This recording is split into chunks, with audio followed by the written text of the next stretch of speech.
How to delete a Snapchat story. Hey everyone, welcome back to our channel. In today's video I will guide you on how you can delete a Snapchat story, so make sure to watch the video till the end.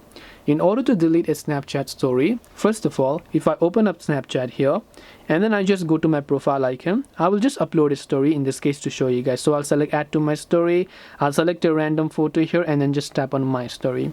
Now that I have added my story, how do I go forth and then delete the story? Well, similarly, once you're on the profile page, you'll find the story. You can either tap the three dots option over here and you can turn off stories, or you can tap on that individual story, then tap the three dots icon from the top right of that story, and then you'll find the delete option, and then just tap on delete this snap, and similarly your story will get deleted just like that.